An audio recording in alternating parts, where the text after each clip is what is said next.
Penguin Random House Grupo Editorial presenta Steve Jobs, de Walter Isaacson. Las personas lo suficientemente locas como para pensar que pueden cambiar el mundo son las que lo cambian. Anuncio piensa diferente de Apple, 1997. Introducción. ¿Cómo nació este libro? A principios del verano de 2004, recibí una llamada telefónica de Steve Jobs. Mantenía conmigo una relación de amistad intermitente, con estallidos ocasionales de mayor intensidad, especialmente cuando iba a presentar un nuevo producto y quería que apareciera en la portada de Time o en la CNN, compañías en las que yo había trabajado. Sin embargo, ahora que ya no me encontraba en ninguno de esos dos medios, llevaba un tiempo sin saber gran cosa de él. Hablamos un poco acerca del Instituto Aspen, al que yo me había unido recientemente, y lo invité a dar una charla en nuestro campus de verano en Colorado. Afirmó que le encantaría acudir, pero que no quería subir al escenario. En vez de eso, quería que diéramos un paseo para charlar. Aquello me pareció un tanto extraño. Todavía no sabía que los largos paseos eran su forma preferida de mantener conversaciones serias. Resultó que había pensado en mí para escribir su biografía. Hacía poco que yo había publicado una sobre Benjamin Franklin y me encontraba en medio de otra sobre Albert Einstein. Y mi primera reacción fue la de preguntarme, medio en broma, si él se veía como el continuador natural de aquella serie. Como asumí que todavía se encontraba en medio de una carrera llena de altos y bajos, a la que le faltaban no pocas victorias y derrotas por vivir, le di largas. Le dije que todavía no era el momento, que tal vez pasadas 1 o 2 décadas, cuando se retirase. Nos conocíamos desde 1984, cuando él llegó al edificio Time Life en Manhattan para comer con los redactores y cantar las alabanzas de su nuevo Macintosh. Ya entonces era un tipo irascible, y se metió con un corresponsal de Time por haber publicado un hiriente artículo sobre su persona que resultó demasiado revelador. Sin embargo, cuando hablé con él poco después, me vi bastante cautivado, como tantos otros a lo largo de los años, por su intensa personalidad. Mantuvimos el contacto, incluso después de que lo destituyeran de Apple.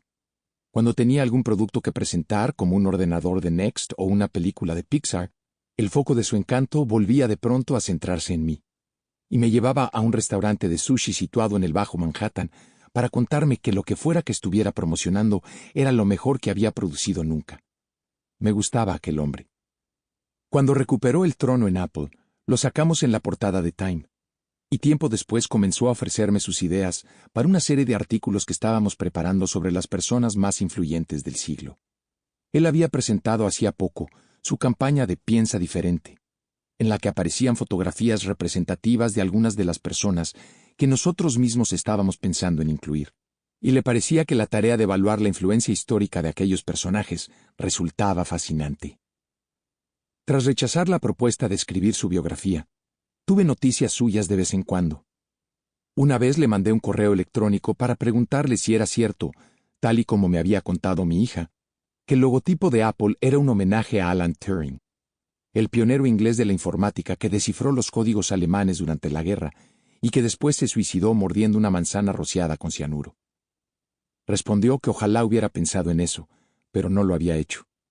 Aquello dio inicio a una charla sobre las primeras etapas de la historia de Apple. Y me di cuenta de que estaba absorbiendo toda la información sobre aquel tema, por si acaso alguna vez decidí escribir un libro al respecto. Cuando se publicó mi biografía sobre Einstein, Jobs asistió a una presentación del libro en Palo Alto y me llevó a una parte para sugerirme otra vez que él sería un buen tema para un libro. Su insistencia me dejó perplejo.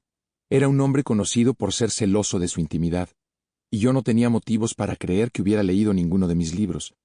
Así que volví a responderle que quizás algún día.